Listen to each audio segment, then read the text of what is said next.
Good afternoon. As promised, here's a video showing how to use an IP gauge. I apologize for being on the floor in my kitchen. My dive gear is getting set up to go diving this weekend.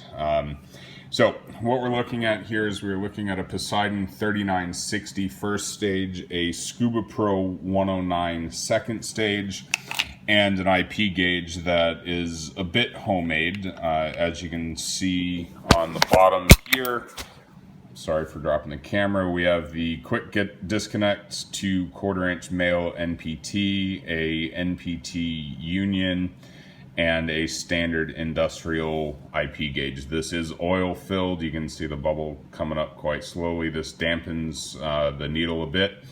Very inexpensive to make, and I like the larger gauge. 300 psi I think is very important. Because these gauges read most accurately in the center of their range. This Poseidon is set up to run jetstream, so we want this to be around 125 psi. If I was running a Cyclone, I'd be at 165, and for normal regulators, I'm in the 135 range. So all IP gauges pretty much work like this. So what we're going to do is we're going to take this, and we're going to connect it to our low pressure inflator hose. This is on the short hose of my side mount rig, so this is the wing inflator. So as you can see, we are hanging out at the 125 psi range, which is what we want, and we're gonna go ahead and purge this second stage a couple times.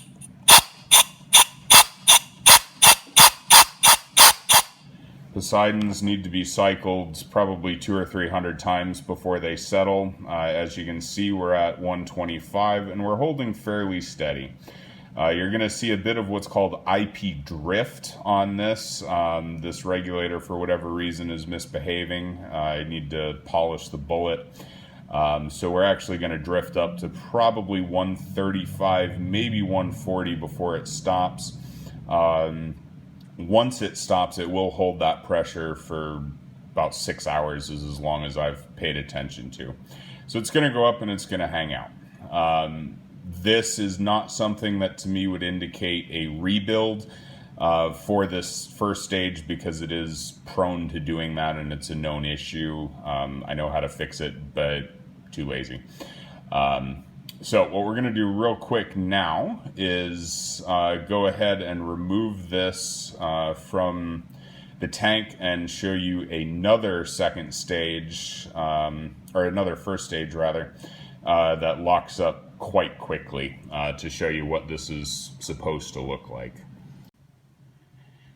Welcome back. 300 bar din takes quite a while to screw in each direction. So right now we're looking at a nice and solid regulator in terms of IP, and to quote my primary cave buddy, this is not a lefty righty upsidedownsy reg. This is a quote normal reg. This is a WMD balanced piston purchased from Piranha. It's my O2 bottle. Attached to it is a Decor Pacer, totally balanced.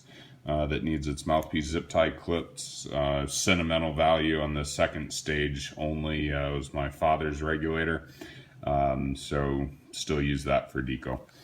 So what we're looking at here is a nice rock solid stable IP of 135 psi, and if we tap the purge button, you'll see what happens here. So nice and instantaneous lockup at 135, very little drop due to a fairly weak purge from the second stage. If I hold it down, it only goes down about 5 psi and then immediately locks back. This is exactly what we want to see from a, quote, perfectly healthy first stage. Again, that Poseidon first stage earlier had likely has something wrong with the bullet on it that just needs a little bit of polishing with some fine mesh. So hopefully this helped you understand how an IP gauge works and what we're looking for from a first stage. I think this tool is incredibly important for all divers to own, especially those that own their own regulators. It's very inexpensive, but it's about the only way to tell if your first stage is healthy other than it leaking. So thank you, and hopefully this helps.